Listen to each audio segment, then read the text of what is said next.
नमस्कार।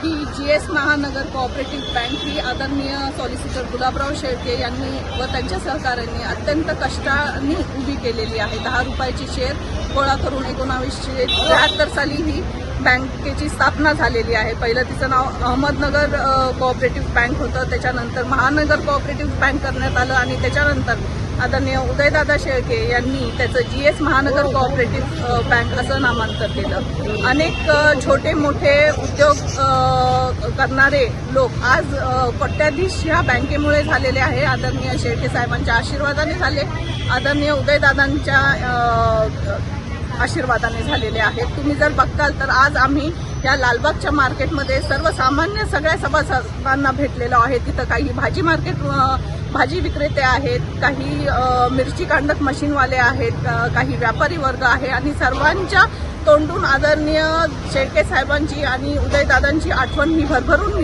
निघत होती व त्यांच्या डोळ्यातनं त्यांचे भाव निघत होते।